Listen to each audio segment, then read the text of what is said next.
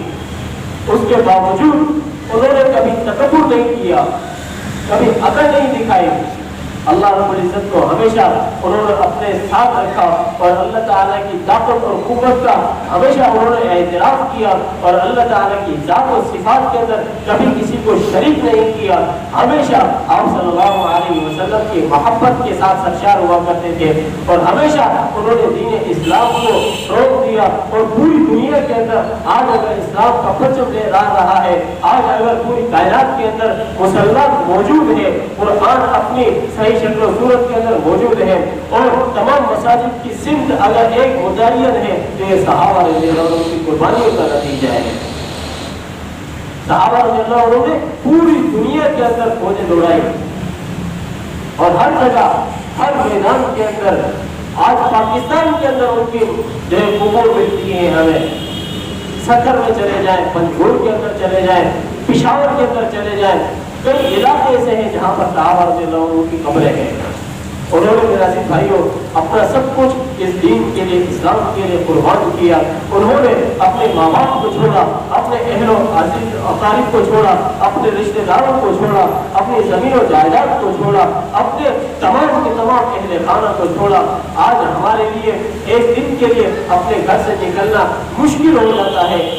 دن تو دور کی بات ہے، آج اگر کوئی انسان نماز پڑھنے کی کوشش کرے، نماز پڑھنا اس کے لیے مشکل ہو جاتا ہے، کہ وہ 10-15 منٹ کے لیے کاروبار کو چھوڑنا اس کے لیے مشکل ہو جاتا ہے، اہل خانہ کو چھوڑنا اس کے لیے مشکل ہو جاتا ہے۔ قربان جاؤں صحابہ رضی اللہ عنہ کی زندگیوں پر کہ جنہوں نے اپنی پوری زندگی اللہ کے لیے لگا دی، اور انہوں نے اپنا دن اور رات اللہ کے لیے قربان کر دیا، اپنی جائیداد، اپنا مال و دولت سب کچھ اللہ کے لیے قربان کر دیا۔ کتنے صحابہ ایسے ہیں کہ جو ایمان لانے سے پہلے تو بڑے مالدار تھے اور بہت کچھ ان کے پاس تھا، لیکن جب وہ ایمان لائے، ایمان کی دولت سے وہ سرشار ہوئے، تو اس کے بعد انہوں نے سب کچھ اللہ کے راستے میں قربان کر دیا۔ تو میرے عزیز بھائیو دوستو، یہ وطن، یہ ملک صحابہ رضی اللہ عنہ کی برکت سے ہمیں ملا ہے، اور یہ دین ہمیں صحابہ رضی اللہ عنہ کی برکت سے ملا ہے۔ لہذا صحابہ رضی اللہ عنہ کی زندگیوں کو سمجھنا، ان کے اوپر عمل کرنا، ان زندگیوں کو پڑھنا، اور ان زندگیوں کو اپنے بچوں تک پہنچانا۔ آج جو ہمارے اندر گمراہیاں پھیلی ہوئی ہیں، اس کی بنیادی وجہ یہ ہے کہ ہم نے اپنے دین کی تاریخ کو بھلا دیا۔ صحابہ رضی اللہ عنہ کا کسی کو پتہ ہی کوئی نہیں، یہاں تک کہ اکابر صحابہ رضی اللہ عنہ کے بارے میں بھی، ان کی سوانح حیات کے بارے میں ان کو پتہ نہیں۔ آج لوگ